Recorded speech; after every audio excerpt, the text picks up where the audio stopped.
포인트 이 두 분과 함께 뽑아내는 시간인데요. 여의도 박장대소 두 분 소개합니다. 안녕하세요. 안녕하세요. 네, 박을 담당하고 계시는 사람과 사회연구소 연구실장 박성태 실장님이시고요. 장을 담당하시는 장성철 공론센터 소장님이신데 안녕하십니까. 지난주에 예고하셨던 오늘의 단독 특종 아니 아직 연락이 큰 거 안 온다. 왔어요. 아니 큰 거라고 하지 않았고 안 밝혀진 김건희 윤석열 부부의 기행 이런 것들을 알려달라고 했는데 아직 좀 연락이 안 왔어요. 아니 일주일째 연락이 없는 거면 더 이상 없는 거 아니에요? 아니 그때 상당히 심각하게 고민하더라고. 막 뭘 얘기해줘야 될지. 아 이걸 아직도 스스로- 폭로할지 말지를 고민하는 스스로 좀 상황이다. 필터링을 거치는 것 같아요. 예. 배웠어요. 그 정도까지 상황이 아직도 남아 있나요? 그럼요. 안 밝혀진 게 훨씬 더 많겠죠.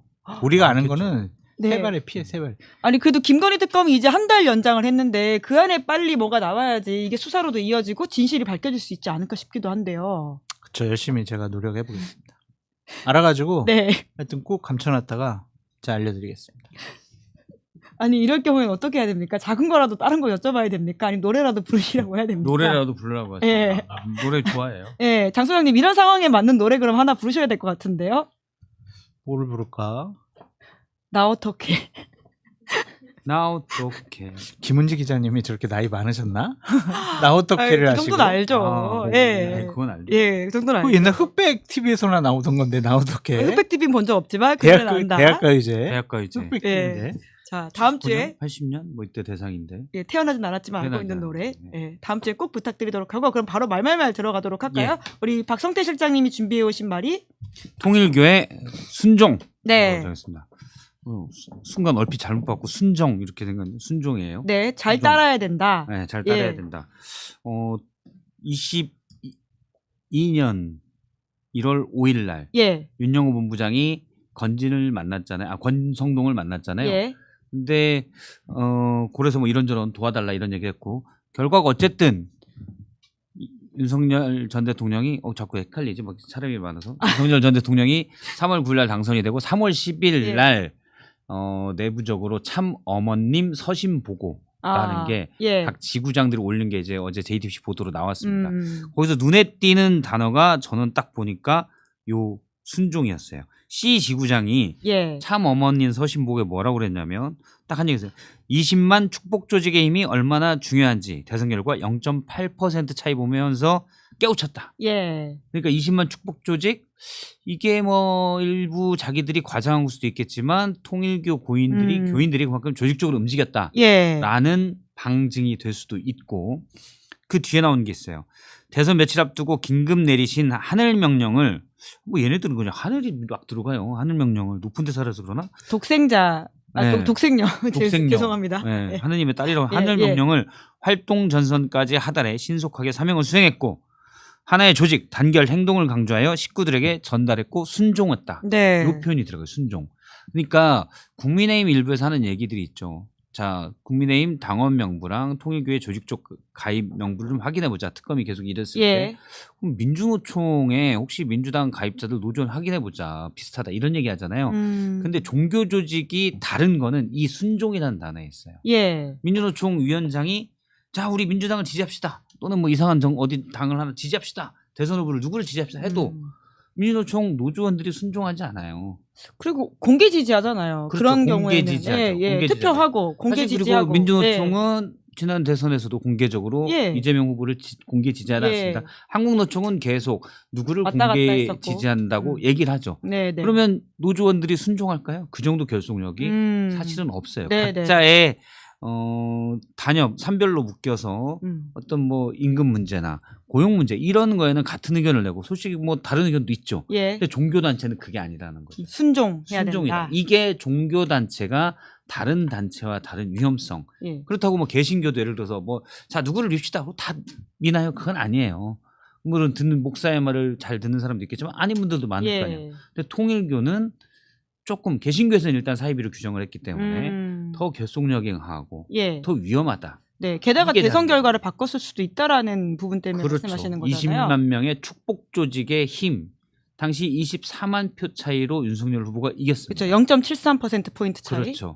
만일 통일교가 반반 갔다면 오. 결과는 어떻게 될지 모른다. 우리가 계엄도 안 겪었을 수 계엄도 안 있겠네요. 겪을 수도 있고. 역시 좀 끔찍한 이야기긴 늘 한데. 얘기하지만 인생이나 세계는 복잡계다. 예. 아니, 그 한학자 총재의 구속은 장성철 소장님도 예상했었을 것 같긴 한데 네. 그 이것의 아니, 의미. 저는 한 씨는 살려주지 않을까. 아, 그런 진짜요? 생각을 했었는데 반반. 제가 봤을 때는 내부에서 제보가 많이 들어간 것 같아요. 그렇죠. 지금 왜냐면 네, 경쟁 중이잖아요. 네. 권력 구도를 놓고. 그래서 삼남인 문현진, 예. 칠남 문형진, 삼남이 상당히 좀 사업을 활발하게 했잖아요. 하고 있잖아요. 지금 여의도의 그 금융빌딩 그 큰 거 두 개. 예. 그것도 그냥 삼남이 갖고 있고. 야, 원래 후계자는 칠남 문형진에게 준다고 했었는데 삼남인 문현진이 왜 내가 막 하면서 문현진이 중남미에서 엄청나게 교세를 넓혀가고 있어요. 자기가 이제 한학자 다음에는 자기가 이제 하려고. 그런데 기회가 왔잖아요. 그러면은 당연히 그 한학자 총재를 둘러싸고 있는 측근들을 또 아니면은 본인을 따르는 지부장들이나 측근들 그 사람들에게 오더를 주고 본격적으로 움직여라. 이번이 기회다. 목숨 걸고 하자. 우리가 먹을 수 있다. 뭘 먹어요? 통일교를 통째로 그냥 우리가. 그러니까 내부에서 상당히 알력과 갈등이 있을 것 같다. 라는 좀 생각이 들고 제보가 더 많이 들어갈 것 같다. 한학자 구속의 핵심 역할을 그들이 했고 앞으로 더 있을 것이다. 더 할 것 같아요. 왜냐면은 막 언론 보도 계속 나면은 지부장이 뭔 짓을 했고 뭐 윤영호 씨랑 뭔 짓을 했고 이런 것들이 계속 폭로가 되고 있잖아요. 내부 관계자가 아니면은 못 하고. 그럼요. 저러한 종교 집단은 비밀주의잖아요. 근데 저게 막 공개가 되고 있어요. 그럼 이제 그 깨졌다고 보여지게 되면 지금 한학자 총재와 관련해서 또 정치권 관련해서 또 권성동 의원 관련해서는 더 많은 일들이 폭로될 가능성이 좀 높아 보인다. 좀 그런 생각이 드네요. 화이트 스노우님이 순종이면 다행이라고 여차하면 순교한다고 무서운 이야기까지 해주셨는데 뭔가 어떤 그 광신적인 믿음이라고 하는 게 그런 경우를 우리가 역사적으로 봤으니까. 인간이 이제 소규모면 그런 광신도들이 좀 많이 있는데 내가 수십만 명 신도잖아요. 그럼 이 안에서 또 권력 다툼이 일어나요. 그렇죠. 말씀하신 대로 독생녀가 들어가니까 내가 또 독생 손이다. 독생자 또 나올 거예요. 돈이 있으면 그거 가지고 이제 권력 다툼을 하는 거죠. 그거 먹으려고. 사실 근데 이제 종교의 문제보다는 저희가 더 관심을 가지는 건 결국 이게 정치적으로 어떤 영향을 미칠까에 대한 부분일 텐데 국민의힘으로까지 수사가 어디까지 넓어지냐라는 부분에 대해서는 좀 어떻게 보시는지요? 일단 한국일보 보도에 나왔었죠. 윤영호 본부장과. 여기 저희가 준비했습니다. 한국일보가 취재를 열심히 했더라고요. 되게 부지런해요. 요거는 사실 이전에 22년 11월 중순에 건진과 윤용호가 나눈 문자라고 이전에 일부 보도가 됐었는데 요걸 좀 더 한국일보가 자세하게 나왔었어요. 여기에 핵심 단어는 바로 여기입니다. 몇몇 잠재 주자들도 요청이 옵니다. 과거에 저희와 연결됐다. 이미 오랫동안 통일교 위의 상층부와 국민의힘 일부 주요 인사들 간에 짜고 치는 게 있었다. 2022년 1월보다 전이라고 한다면. 그렇죠. 22년 11월보다 이때는 11월 죄송합니다. 이때 이제 23년 3월 8일 38 전당대회 때 당시 김기현 당대표 김장 연대로 불렸던 그때 된 거거든요. 근데 원래는 권성동 의원을 건진이 밀어라 했다. 권성동이 안 나가겠다 하니까 그럼 누구 하다가 이제 얘기가 된 것들인데 요때 이제 고문님 내년 전당대회 두고 어느 정도 규모가 필요한가요? 고문이 전성배조 건진이 10,000명 정도 필요하다. 책임당원 당비 낸 사람들로 10,000명 정도 필요하다라고 하니까 몇몇 잠재주자들도 요청이 온다. 나 좀 밀어줘. 이전부터 거래를 해왔다는 방증이죠 이것도. 이때가 막 윤석열, 김건희 두 사람이 캄보디아로 해외 순방 가고 이랬던 때로 기억을 하는데 캄보디아 순방을 명태균 씨와 꿈이야기 나누고 정말 다양한 사람들이 움직였네요. 요때가 그 나경원 연판장도 들어가고 막 그때 아닙니까? 서로 윤석열이 사실 이준석 당대표를 쫓아내고 어떻게 하면 당을 안정적으로 나의 충성스러운 부하들로 만들까 이랬을 때죠. 그래서 안철수 의원 나간다니까 찌그러져 있어. 나경원 의원 나온다니까 초선 50여 명 연판장 써서 찌그러져 있어. 그러고 나온 게 이제 그 유명한 말이 있잖아요. 아무 말도 하지 않으면 아무 일도 안 일어난다. 아주 그냥 정말 주옥 같은 말이었어요. 주옥 같은 말이죠. 근데 사실 안철수 의원 향해서는 아무 말도 하지 않으면 아무 일도 일어나지 않는다. 어떻게 그럴 수가 있습니까? 옆에 전성배 씨 이야기도 굉장히 깨알 같다라는 생각이 들긴 하거든요. 요거는 이제 네, 예. 제가 들어드리겠습니다. 아니요 하시라고요. 낱말 퀴즈인 이건 것 더 같은데 잘하실 거 아니에요. 한번 읽어봐 주세요. 국민의힘 윤심은 상황에 정통하잖아요. 윤심은 변함없이 권입니다. 이 권은 권성동 의원을 말하는 것으로 보이죠. 그렇죠, 그렇죠. 예, 그리고 땡땡땡은 요즘 심판이라 포기했고. 줌으로 좀 잡아주셔야 될 것 같아요. 예. 줌 펜으로. 자, 한번 네. 조금 더 잘 보여야 될 것 약간 같긴 한데요. 예. 자, 제 얼굴은 빼주셔도 됩니다. 빼주세요. 자, 제가 읽어볼게요. 전성배 씨가 2022년 11월 달에 했던 이야기인데, 윤심은 변함없이 권입니다. 땡땡땡은 심판이라 포기했고, 이건 알아요. 어? 정진석은 심판이라 포기했고. 아, 비대위원장이었어가지고, 네. 예. 그리고 별별별은 윤심에서 멀어진 지 오래됐습니다. 그런 사람 꽤 있지 않나요? 별별 누구예요? 근데? 모르겠어요. 장성철. 장성철 저희가 오전에 장성철로 당대표급이 아니었으니까. 누굴까? 별별별은 윤심에서 멀어진 지 오래됐습니다. 네. 그리고 세모는 이건 알아요. 나경원은 괜찮으시겠어요? 좋아하지 않아요. 예. 뭐 추정이니까 어쩔 거면. 근데 이 좋아하지 이기적이다는 거에 맞는 분은 나경원 의원밖에 없다고 생각하시는 겁니까? 그 아까 대기실에서 네. 박성태 실장님이 그렇게 얘기하지 않았어요? 아니요, 전 방송에서 그렇게 얘기했어요. 자, 근데 여기서 주어가 윤석열 씨인가요? 김건희 씨인가요? 사실 그 당시에 김건희 씨가 나경원 의원 좋아하지 않는데 이런 윤심이라고 사람 했잖아요. 많긴 했는데. 권심이 아니라 윤심. 아, 네. 그리고 네모는 권성동과 같은 길이고요. 네모는 누굴까? 권영세 아닐까요? 같은 권씨라서. 권영세는. 권영세는 여기 그렇지, 이게 2022년 11월 중순이라는 예. 거에 우리가 좀 주목해야 될 것 같아요. 그러니까 2023년 초만 해도 좀 좁혀졌는데 예. 22년도에는 뭐 개나 소나 고등이나 가지나 다 나온다고 그랬었거든요. 아, 예. 그래서 이제 이랬던 것 같고, 제가 요 별표가 누군지 잘 모르겠어요. 댓글창에 지금 추정이 나오기 시작했는데 별별. 김무성. 아니야. 이거 아니에요. 네. 요때가 어느 때냐면 예. 요거 얘기하다가 장성철 소장이 보수 참칭 패널이 된 때예요. 아. 12월 달이잖아요, 그거는. 네, 그때쯤 이건 11월 달이잖아요. 11월 중순이. 예. 그러니까 요런 맥락 하에서 예, 보수 이런 거 참칭 맞추다가 패널로. 맞아. 그때잖아요. 그때 본인이 그거 준비했잖아요, 사실. 그러니까요. 그럼 맞춰주세요. 아니 정진석은 포기했고 정진석 안 돼. 그래갖고 이거 사진 던져버렸거든요. 그래가지고 정진석 비대위원장이 보고 얘 누구야? 보수 참칭 빼라. 예. 이렇게 된 거예요. 정진석은 심판이라 포기했고 장제원은 윤심에서 멀어진 지 오래됐습니다. 장제원. 나경원은 이기적이라 좋아하지 않아요. 이 네모가 누굴까? 권과 같은 길이었던 사람이 당시 누가 있었지? 저도 확실히 기억이 안 나요. 네. 나경원.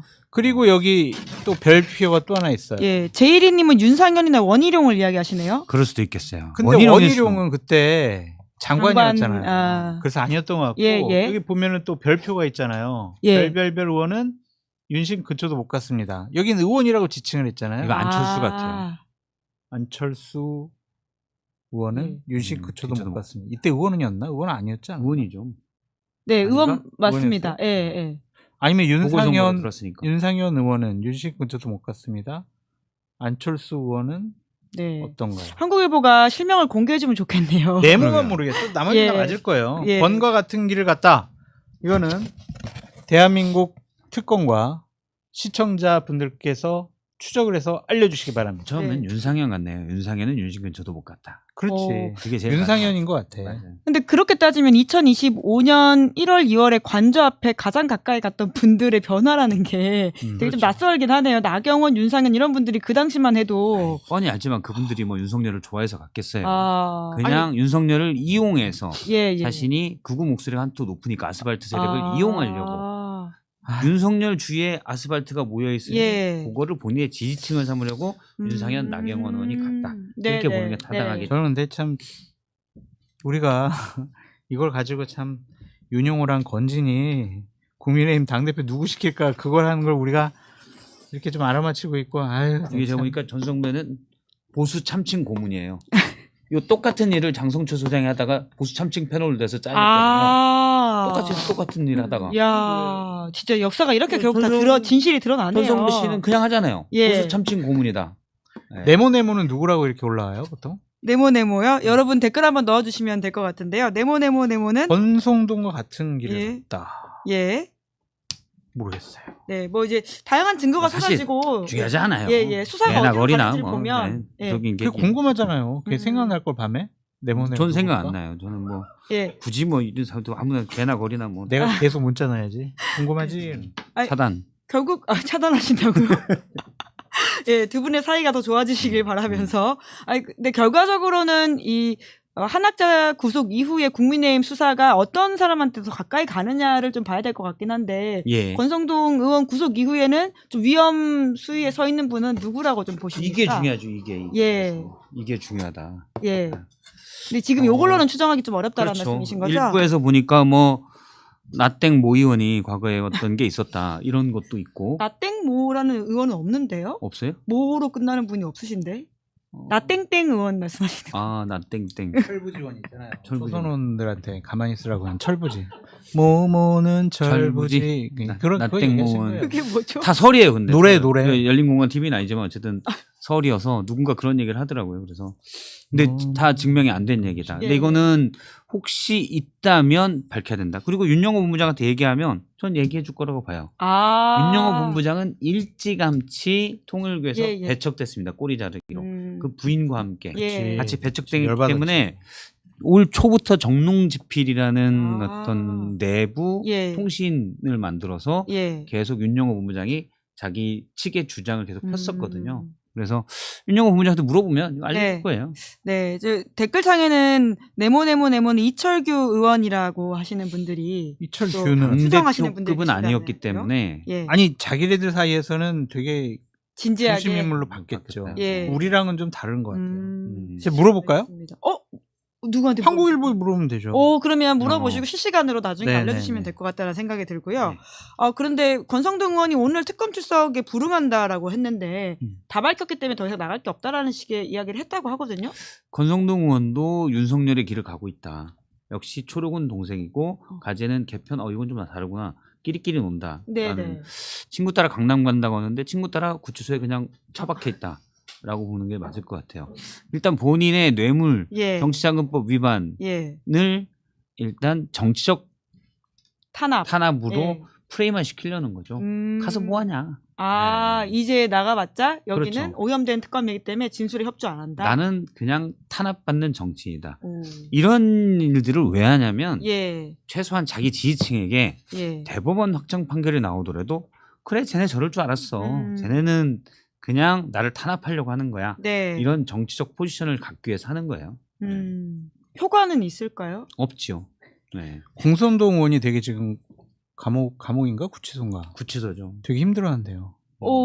지난주에 또 관련된 이야기를 풀어주셔서 경향에서 빵 터진 거 봤는데. 몰라. 권성동 의원 관련돼서. 독방이 없대 지금 구치소에. 그래요? 내란 범죄자들이 많아가지고 독방이 없어가지고 어제까지 잡범들하고 같이 있어가지고. 어제까지요? 그럼 오늘은 옮겼나요? 모르겠어요. 그냥 항해가지고 뭐 어떻게. 어제까지 확인된 게. 그래가지고 잡범들한테 거기서 막 당해가지고 막 멘붕이라고 그러더라고. 그래서 변호사들한테 이거 빨리 항해가지고 바꾸라고 막 난리가 아니었다고 그러더라고요. 아니 그게 되나 근데? 그게 독방을 쓰는 것도 어마어마한 혜택이지 않습니까? 쟤 빼고 날 넣으라고. 윤석열 빼고. 윤석열 씨를 그거 홍거방에 두고 본인을 독방에. 근데 사실 윤석열 씨는 말하고 싶어하는 분이니까 오히려 홍거방을 좋아할 수도 있어요. 윤석열 권성동을 같이 넣는 것도 재밌겠네요. 그것도 둘이 짜고 짠다 이렇게 볼 수도 있겠지만 사실 이제 윤석열이 이제 진술 맞출 시판 좀 네가 씻어봐. 이 자식이 지금도 지가 대통령인 줄 알아? 이 녀석이. 그리고 이제 둘이 싸우다가 하여튼 웃겨요. 교육방에 갇힐 것 같아요. 내란 범죄자들이 너무 많아가지고. 그래가지고 독방이 없대. 그래가지고 아주 권 의원이 되게 힘들어한다고 그런 얘기를 들었습니다. 과거에 소위 말하는 조폭들이 독방 쓰기 위해서 웃돈 주고 이런 것들도 걸린 적이 있거든요. 얼마 전에 보도가 됐었죠. 그런 것만 보더라도 독방 쓰는 거를 무조건 달라고 하는 것도 사실 특혜를 요구한다라는 생각이 들긴 해요. 그렇죠. 왜 나한테 그래? 그냥 나는 전달해 준 건데. 아니 조폭들이 독방하려고 막 몇 천만 원씩 내고 엄청 그런다고 그러는데 권성동 의원이 변호사한테 얘기하면 되나? 본인이 아직도 원내대표인 줄 아나 봐요. 계속 좀 감시해야 되겠네요. 네. 예, 하지만 윤석열 씨와의 합방에 대해서는 찬성하시는 의견들이 좀 있다라는 댓글 여론도 알려드리면서 법적으로 하면 안 될 것 같긴 한데 재밌을 것 같아요. 근데 사실 두 사람의 혐의가 겹치면 진술을 맞출 수가 있는데 혐의가 좀 다르긴 하거든요. 김건희 특검법하고 다르죠. 지금은 여기는 이제 뇌랑 관련돼 있는 부분이어가지고. 근데 중요한 게 하나 있어요. 그러니까 지금 한학자 총재가 구속됐는데 정치자금법 위반이거든요. 근데 이게 뇌물죄가 되면 형량도 훨씬 높아지는데 뇌물죄가 되려면 김건희 씨가 이 뇌물 한학자 총재의 부탁을 들어주고 건진 통해서 이런 것들이 윤석열과 연결되면 그때 뇌물죄가 돼요. 이제 공직자랑 연결이 되니까. 그거를 짜맞힐 수 있죠. 그 진술을 맞출 수 있기 때문에 같이 두면 안 되긴 하겠네요. 말씀 듣고 그래도 보니까. 진술 맞추는지 안 맞추는지만 이렇게 계속 보면서 같이 두면 재밌을 것 같긴 해요. 인간의 이거 정말 딱 그것만 딱 포커싱해서 하면 이건 이상문학상감이에요. 인간의 탐욕과 권력에 대한 이런 것들이 잘 드러난 24시간이 될 것 같아요. 100만 유튜브 각이긴 하네요. 진짜 보고 싶네. 권성동이 윤석열한테 이제 어떻게 할까? 평상시에 두 사람이 높임말 쓰는 관계였다는 얘기를 제가 예전에 들은 적이 있는데 아닙니까? 지난 12.12 때 당시 의총에서 권영수 원내대표가 된 날 당시 윤석열 담화문이 발표되잖아요. 12.12 때 12월 12일 날. 대체 뭐 하는 거야? 그랬잖아요. 탄핵 이후에. 그렇죠. 본회의장 때서. 탄핵 전이네요. 계엄 이후 12월 12일이면 담화문 날 때. 맞아요. 이게 뭔가 약간 짜증난 듯한 표정이 또 잡혀가지고 그렇죠. 화제가 된 바가 있긴 하죠. 권성동이 윤석열을 좋아하겠어요? 윤석열 때문에 본인 신세 망쳤는데 강릉에서 잘 먹고 잘 살 수 있었는데 그러니까 윤석열 때문에 신세 망쳤어요. 맞아요. 돈을 받은 건 본인이니까 본인 책임도 있죠. 그렇죠. 본인 책임도 크죠. 근데 멱살 잡을 거래 둘이. 네. 그 지금 1억 중에 절반이 그 임금왕자가 자수로 놓여 있는 보자기에 있었다라고 하니까 또 어떤 식으로 서로 주라고 했고. 통일교가 뭔가 있네. 어떤 기운이 있습니까? 하나는 빨간 한지에 싼 5천만 원. 파란 한지에 싼 5천만 원. 여기는 왕자색인데 이 둘이 똑같이 깜빵가 있잖아요. 통일교는 알았던 거지. 너희들의 운명은 깜빵이다. 본인들의 운명도 그런데 그러네. 함께 걸긴 했네요. 준 사람도 같이 걸렸네. 네. 언더커버는 또 그런 식으로 하는 것 같다라는 생각이 들고요. 그리고 저희 방금 6일 전에 경향신문 보도에 따르면 수용될 것으로 보인다라는 이야기만 있고 아직까지 확인이 된 건 아니어가지고 좀 더 체크를 해보도록 하겠습니다. 권성동 의원 관련해서. 어제까지는 같이 썼다고 그러더라고요. 네네. 자, 그러면 우리 장순철 소장님의 말말말로 넘어가 볼까요? 아주 요즘에 재미있는 두 분입니다. 추미애와 나경원, 추나대전. 아주 재밌습니다. 요즘에 법사위가 없으면은요 시사평론 할 게 없습니다. 아주 정말 너무 재밌어요. 어떤 점이 재밌으세요? 둘이 말싸움하는 거 봐봐요. 거의 뭐 애들이 싸우는 것처럼. 오빠 윤석열 오빠가 좋아하시겠어요? 막 그러고 오선 의원은 뭐 그거 팻말 떼라고 그러고. 재밌어요 진짜. 그러니까 이게 참 정치의 삭막함을 보여주는 건지 아니면은 중진 정치인들의 추잡한 모습을 보여주는 건지 알 수는 없는데 저는 추미애 법사위원장이 상당히 좀 자기네 정치적인 미래를 위해서 무리하고 있지 않나 그렇게 좀 생각을 하고 싶어요. 그러니까 여러 가지 측면인데 어쨌든 상대당의 간사는 상대당이 정하는 거거든요. 그거는 그냥 예우해주고 존중해주는 거예요. 그러니까 여러 가지 일들을 다 들이대가지고 뭐 남편이 법원장이고 당신은 패스트트랙 1심 구형받았고 막 그런 것 때문에 당신 간사 자격 없어. 그거는 주장이지 그렇게 해서는 안 되거든요. 그래서 저도 그냥 부적절하다고 생각을 하는데 근데 그거로 시작을 해가지고 막 둘이 싸우는 것을 보면은 결국에는 추미애 법사위원장 같은 경우는 내년에 경기도지사 나가기 위해서 강성 지지층에게 좀 신뢰를 받고 지지를 받고 선택을 받기 위해서 여러 가지로 좀 무리수를 두는 것이 아니냐 좀 그런 생각이 들고요. 또한 조희대 대법원장과 대법관들 인사 청문회를 하겠다. 그런 것도 참 전례 없는 일이라서 좀 당황스러워요. 어쨌든 정청래 대표가 심기가 되게 불편한 것처럼 보이잖아요. 이거에 대해서는 언급하지 않겠습니다. 뭐 이런 식의 얘기를 했잖아요. 김병기 원내대표는 지금 보고를 받지 못해가지고 문제 제기에 불편한 거잖아요. 이렇게 나오더라고요. 불편해하잖아요. 그러니까 그분들과 상의도 없이 이런 중요한 문제를 법사위 차원에서 처리한다는 것 자체가 뭐 말 안 들을 거야. 우리는 뭐 많이 예상을 했었지만 정말 점점 더 자기 고집과 생각을 법사위원장으로서 하는 것이 적절한 것인가. 네. 좀 그런 생각이 듭니다. 그러니까 법사위원장의 그러니까 상임위원장의 역할이 국회법과 전례 관례에 다 나와 있어요. 중립적으로 원만하게 회의를 진행하라. 그게 바로 위원장이 상임위원장이 해야 될 일인데 예. 아주 그냥 자기 마음대로 하고 있어요. 그것이 과연 맞을까? 그런 생각이 하나 들어서 비판으로 적으로 말씀을 드리고 또 하나는 지금 이재명 대통령 시간이잖아요. 대통령께서 지금 국익을 위해서 뉴욕에 가 계시잖아요. 예. 해외 순방 가 계십니다. 거기서 트럼프도 만날 수 있고 여러 가지 협상 문제도 정리해야 될 것도 있고 남북 문제, 비핵화 문제와 관련해서도 안보리에서 여러 가지 역할을 하셔야 되잖아요. 해외 정상들하고 만나서 우리의 여러 가지 얘기를 다 이해시키고 설득시키고 알려줘야 되는데 집권 여당에서는 그걸 뒷받침을 해줘야죠. 그러면 국회에서 국내적으로 좀 소란스럽게 만들면은 안 돼요.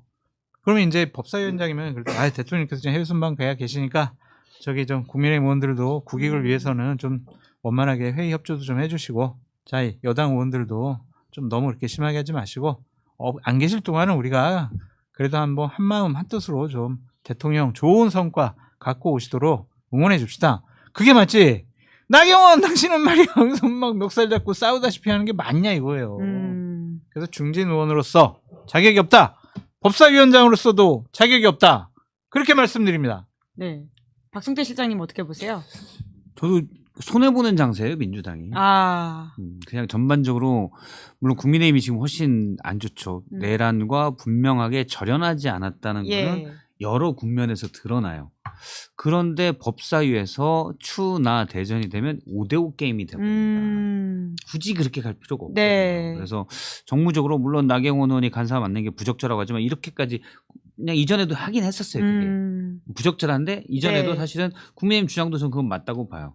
그러니까 이전에도 그런 게 있었다. 왜 하필 우리부터? 예, 전례와 관례가 있었다. 예, 물론 부적절한 관례지만 있었기 때문에 그러려면 사실 우리부터 그 관례를 깨는 게 맞죠. 맞고. 근데 거기에 굳이 이렇게 이거 법사위가 자꾸 부각될수록 여론은 5대5로 간다. 5대5 사안이 아닌 건데 계속 그렇게 가버리는 게 문제다라는 그렇게 하는 게 문제죠. 그러니까 나머지는 장동혁 대표가 하는 걸 보아서는 뭐 지방선거도 민주당에서 크게 걱정할 필요가 없거든요. 근데 그걸 굳이 5대5로 갈 필요가 있느냐. 물론 민주당 지지층들 중에서 역시 추미애 시원하다. 역시 추미애처럼 해야 돼. 이렇게 생각하는 분도 많이 있을 거예요. 그런데 어차피 본선은 중도층에서 외연 확장이 정해요. 근데 거기서 볼 때 이건 좀 심하지 않아? 그렇게 갈 필요가 있냐라는 거죠. 지금 국민의힘 쪽에서는 아주 좋아해요. 역시 보수의 어머니가 다시 나타났다. 참 어머니는 구속당하고 보수의 어머니 추미애가 다시 나타났다. 우리를 살려주려고 그러는 거 아니냐. 그렇게 좋아해요. 그러니까 그게 과연 맞을까? 지금 이재명 대통령 뒷바라지, 뒷받침 이게 어쨌든 협조를 하는 게 집권 여당으로서는 해야 될 일이 아닌가 그런 생각이 좀 들어요. 제가 대통령실 관계자라면 도대체 뭐 하는 사람들인가 그 생각 들 것 같아요. 네. 벌써부터 차기 관련된 여론조사도 나오고 막 이러더라고요. 그러니까 지난주 갤럽에서 그런 여론조사한 것도 그렇고 오늘도 다른 언론사에서 또 여론조사를 다 했더라고요. 거기에 또 김민석 의원이 또 1등 나오고 뭐 그렇게 됐더라고요. 지난주에 또 김민석 총리가 지금 이제 다음 당대표를 준비하고 있다 이런 이야기 해주신 적 있죠. 네. 그렇게도 뭐 계획을 잡고 있는 것 같아요. 그러니까 여러 가지 시뮬레이션을 좀 돌려보겠죠. 여권에서 차기 지도자 군이 많은 것은 참 다행스럽고 좋은 일인데 그거는 누군가가 정리를 해줄 만한 권력과 권위를 갖고 있을 때는 좋은 일이에요. 근데 그것이 막 예를 들면 대통령 권위를 대통령실의 정리를 인정을 안 한다고 그러면 이건 난장판 되는 거거든요. 근데 저는 어차피 저 보수파 쪽에 있는 사람이긴 하지만 어쨌든 나라가 제대로 운영이 되려면은 차기 지도자가 먼저 뜨는 것도 부적절한 것 같고 또한 집권 여당이 저렇게 소란스럽게 하는 것 이해가 안 돼요. 이해가 안 돼. 왜 그렇다고 보세요 지금? 권력욕이에요. 정청래 대표 자기 내년에 또 당대표 할 거 하고 싶고 추미애는 내년 경기도지사 나가야 되는데 경선에서 이기려면은 강성 지지층의 소구력에 맞는 여러 가지 일을 해야 된다고 생각하니까 자기 정치 때문에 그래요. 제발 중진 의원님들 이재명 대통령 생각 좀 하세요. 진정한 친명 발언을 하고 계시는 것 같은데요. 이런 얘기하면 좀 추석 때 선물이라도 좀 보내주지 않을까. 대통령 선물. 오늘 다시금 오늘 친명 아웃 하신 거예요? 아니 저는 진짜 그래요. 대통령께서 일하실 수 있도록 집권당에서 계속 발목 잡고 토론 섞고 시끄럽게 하는 게 과연 맞는 것이냐. 지금 조희대 청문회 할 때냐 그런 생각이 드는 거예요. 그 뉴욕 사안에 대해서 더 집중하게 뉴스가 나오게 만들어야 된다. 그렇죠. 근데 지금 막 분산돼 버리잖아요. 국력이. 이거는 안 맞는 것 같아요. 아무리 생각해도. 사실 이제 민생은 되게 어렵죠. 네. 어렵고 원래 경기가 되려면 우리나라는 제조업 기반이 많기 때문에 우리나라가 제가 볼 때는 거의 세계 최고의 제조업 국가예요. 근데 중국이 제조업이 어느 정도 다 기술이 따라왔죠. 네. 왜냐면 뭐 유럽은 사실은 제조업이 망했고 이렇게 보면 돼요. 유럽 애들은 명문고 출신들. 근데 중국 애들이 우리는 되게 공부 열심히 한 주경야독해서 공부 열심히 한 애들이고 중국은 EBS 수능 특강을 본 거예요. 쉽게. EBS 수능 특강. 디지털 시대가 되면서 수능 특강을 보면서 금방 제조업 따라왔기 때문에 우리도 위협받는 처지가 된 거예요. 그렇죠. 사실 지금 진짜 중요한 시기죠. 그렇죠. 그래서 사실은 몇몇을 빼고는 대기업들의 제조업체들의 이익률이 다 조금씩 떨어지는 국면이거든요. 그래서 내수를 살리는 특단의 조치들이 그것도 뭐 지금 당장 소비 쿠폰 한다고 해서 계속 사는 것도 아니고 되게 경기가 어려운데 정치권에 맨날 싸우고만 있으면 야당일 땐 괜찮아요. 여당일 땐 그 불만들이 정부로 이제 나중에 갑니다. 그래서 이런 부분들을 좀 여당에서 저는 좀 신중하게 봐야 되지 않나 이런 생각을 해요. 예를 들어서 지금 주말에 지금 야당과의 대화가 안 돼서 물론 대화가 힘들죠. 또 달래면서 해야 되거든요. 근데 대화가 안 돼서 다 패스트트랙 걸고 쭉 간다. 그럼 정부조직법 개편도 일부는 되겠지만 일부는 안 되면 어차피 다 안 되거든요. 완벽한 모양새는 아니다. 그렇죠. 예를 들어서 뭐 기획재정부를 쪼갠다든지 금융 관련된 부분이 다 그렇죠. 정무위나 기재가 지금 야당이 상임위원장이기 때문에 여기서 안 된다. 그러면 정부조직 개편 다 제대로 굴러가지가 못하죠. 물론 시간이 뭐 이재명 대통령이 기자회견에서 뭐 6개월 뒤에 하면 된다라고 했지만 이왕이면은 그냥 그렇죠. 정부 빨리 5년인데 좋잖아요. 그래서 그런 부분들 여당이 이제 불필요한 갈등 물론 필요한 갈등도 있겠지만 어떤 그런 것들은 좀 야당을 다독거려서 데리고 가야 되는 그런 국면 아닌가. 그렇게 돼도 어차피 장동혁 대표는 구구의 눈치를 봐야 되기 때문에 삐뚤어지가 되게 돼 있어요. 아 그래요? 네. 어차피 튕겨 나갑니까? 어차피 제가 위험한 쌍줄탁이다. 중도의 줄, 구구 아스팔트의 줄. 이 두 줄을 장동혁 대표는 당내 기반이 사실 없기 때문에 다 타야 되는 거예요.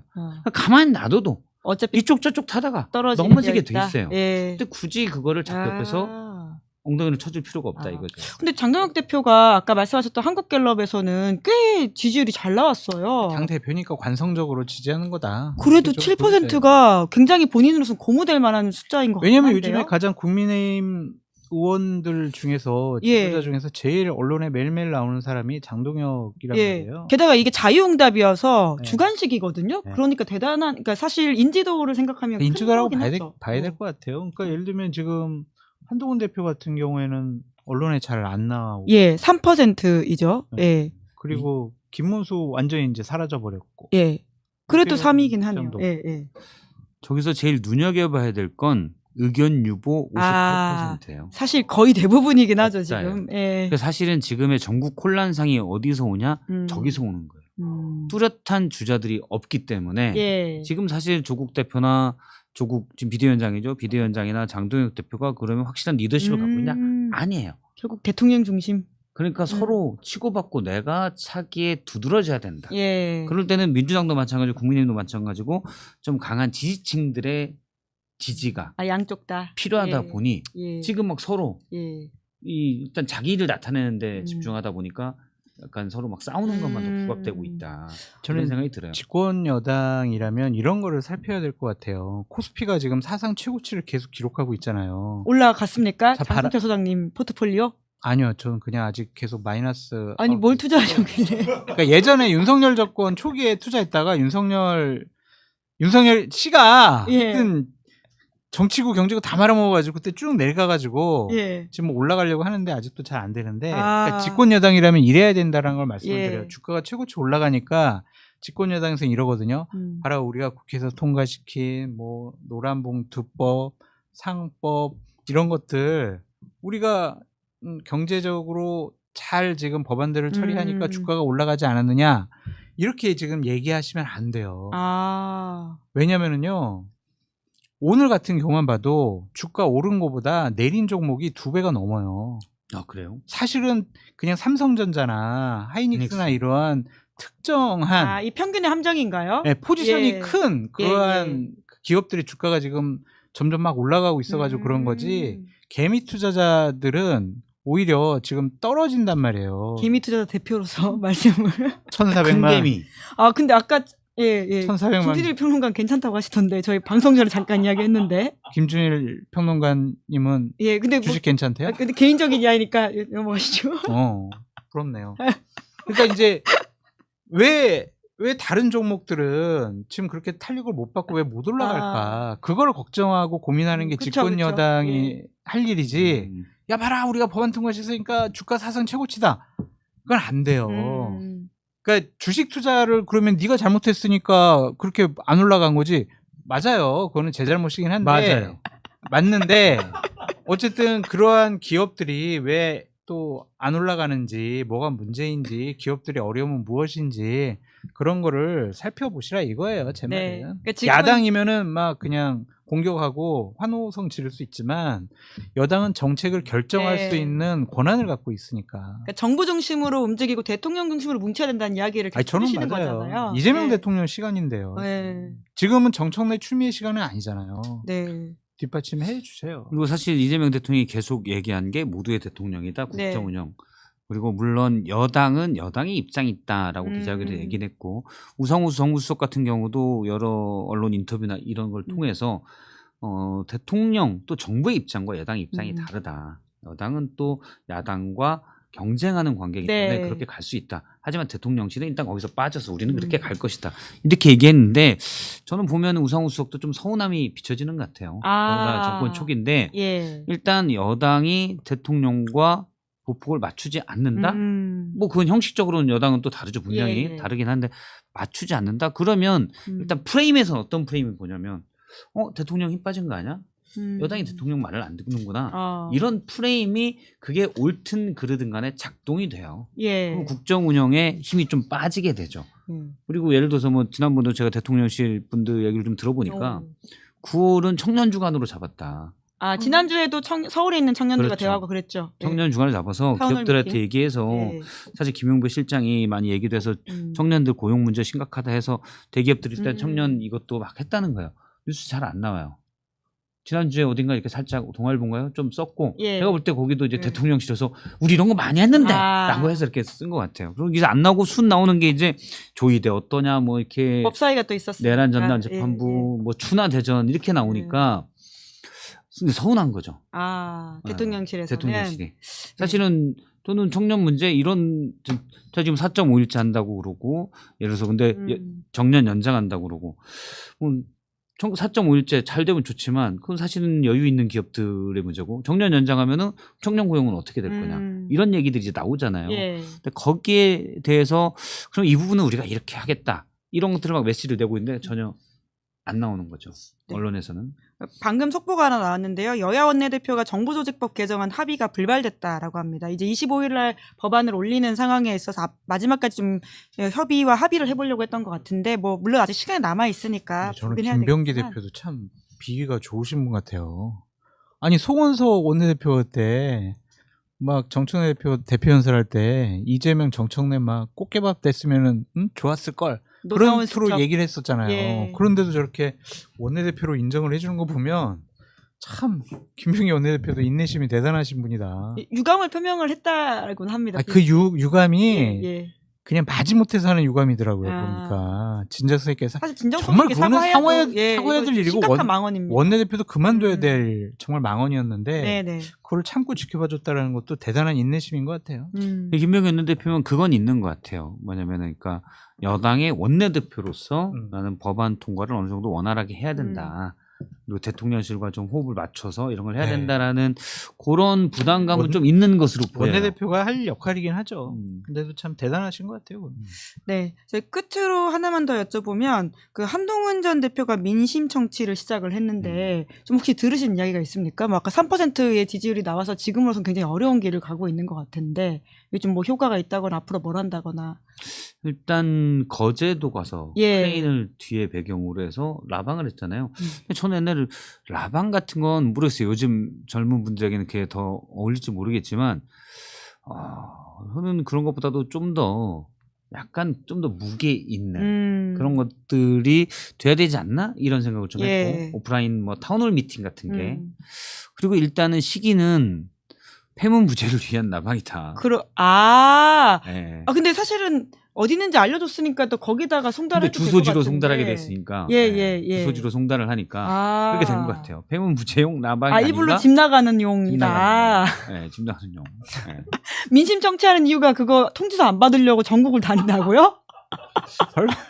아니 저는 그것도 있다고 봐요. 집에 있는데 받았는데 안 나가니까 애매하니까. 부재용으로. 집에 나갈 어떤 명분을 만들었다. 그 날카로운 또 분석이신다라는 생각이 드네요. 충분히 저 같으면 그렇게 할 것 같은데요. 나가긴 싫어요. 근데 형식적으로 또 이제 검사 출신이니까 법무부 장관이고 법을 또 안 지키긴 그렇잖아요. 절차를 갖춰야 되니까 폐문부제다. 폐문, 부제를 해야 되잖아요. 그렇네요. 그러니까 일단 크레인 앞에 갔다. 그럼 한 달은 밖에 나가 있어야 될 것 같아요. 10월 1일 또 불렀잖아요. 계속 한대잖아요. 앞으로. 라방 전국 돌면서. 또 큰 그림을 덕분에 읽어보게 되었네요. 저 같으면 그렇게 할 것 같아요. 네, 계속 고개를 갸웃갸웃하고 계시는 게 있는데 들으신 이야기가 있습니까? 아니 언론 보도 난 거 외에는 없는데 뭐 한두 달 전부터 계속 지방 다니면서 민심 탐방을 할 거다. 약간 폐문부제를 염두에 두고 그때부터? 한 달 전에 증인으로 나오라고는 계속 몇 달째 이야기를 하긴 했죠. 두 달 전에. 그래서 아까 한동훈 대표는 통화를 했어요. 그래가지고 뭐 이렇게 지방 다니면서 고생 많으시겠다. 그렇게 얘기를 들었고 폐문부제 때문에 가는 거는 아닌 것 같아요. 그거라고는 얘기 안 하셨고. 뭐라고 하나요? 지역을 한 군데 거점을 한 열흘 정도씩 좀 다니면서. 그렇게 오래? 한 거점이라고 하는 게 뭐 경상도면 열흘 이렇게인가요? 거점의 기준이? 그런 것 같아요. 한 마을이나 도시를 얘기하는 것 같아요. 오래 있네요. 도 차원은 아닌 것 같고 시 차원인 것 같아요. 예전에 손학규 대표가 그런 식으로 했었거든요. 그래서 있으면서 오늘은 뭐 누구 대학생 분들도 만나러 가신다고. 그래서 얘기 듣고 여러 가지 민심 많이 청취하고 그렇게 오시겠다고 해서 그냥 건강하시라고. 확실히 10월 초에는 폐문부제 또 하겠네요. 아니 근데 이거는 한동훈 전 대표로서는 상당히 딜레마예요. 시끄러. 왜냐면 그래서 제가 당대표도 안 나가는 게 좋다라고 했는데 보세요. 지금 본인은 계엄을 반대했고 그렇죠. 근데 지금 명분이 애매한 거예요. 하자니 사실 저는 이제 나가야 된다. 내란 세력과 절연하려면 가서 뭐 물론 특검이 한동훈 전 대표 입장에서는 열도 받을 수 있을 것 같다고 생각해요. 왜냐면 왜 민주당 쪽은 안 하고 참고인 조사를 안 하고 물론 우원식 국회의장도 나가긴 했죠. 나만 하냐. 불만을 가질 수도 있지만 근데 우원식 의장도 나간 거 생각하면 뭐 나갈 수도 있어요. 근데 하면 배신자 프레임에 걸리는 거예요. 네네네. 어떻게든 명분이 필요하다. 그러니까 사실 과거에 손학규 대표가 민심대장정이라는 걸 해가지고 인생짤을 굉장히 많이 만들었거든요. 지금 한동훈 전 대표도 인생짤이 또 나오는 시간일 수도 있겠다는 생각이 드네요. 한동훈 전 대표가 저도 이렇게 보면 사실은 서민의 경험을 많이 하진 않았죠. 이분이 이제 율사이기 때문에 법, 원칙, 절차 이런 건 되게 따지지만 사실은 서민들은 먹고 살기 이번에 초코파이 그 재판 보셨죠? 초코파이 기사 경비하시는 분이 초코파이 그 400원짜리 600원짜리 먹었다고 기소됐잖아요. 말도 안 되는 거죠. 절차상 따지면 맞지만 아니 뭘 그래. 근데 서민의 삶든 그냥 민생에서는 그거 자체가 그렇게 중요하지 않거든요. 근데 그런 것들을 좀 알으려면 민생을 탐방하는 게 맞다. 전 탐방하는 게 맞다고 봐요. 근데 라방 방식은 전 좀 아닌 것 같고. 그럼 뭐 제가 꼭 옳다는 게 아니라 라방은 제가 생각하기에는 좀 더 무게가 있어야 되지 않나? 뭐 이런 생각이 좀 들어요. 앞으로 또 이제 계속 한다고 했으니까요. 저희가 지켜보면서 또 두 분의 평가, 평론도 들어보도록 하겠습니다. 또 계속 취재를 해주시면 다음 주에 기대하도록 하겠습니다. 제가 오늘 약속을 못 지켜서 대단히 죄송합니다. 제가 꼭 윤건희 부부의 해가망측한 행위 단독은 시사인에서 꼭 하나는 제가 올해 안에 하겠다. 올해요? 다음 주 아니고? 올해 안에? 빠른 시일 내에. 네, 알겠습니다. 오늘은 그럼 여기까지 하도록 하겠습니다. 두 분 수고 많으셨습니다. 고맙습니다. 네, 김은재 뉴스인 9월 23일 준비한 방송 여기까지고요. 아유, 갑자기 소리가 이상하게 나오네요. 죄송합니다. 예, 내일 오후 5시에는 김종대 전 의원 그리고 이승원 평론가와 함께 하겠습니다. 오늘 방송 재밌게 보셨다면 구독, 좋아요, 알림 설정 부탁드리겠습니다. 고맙습니다. 시사인이 만드는 정치 라이브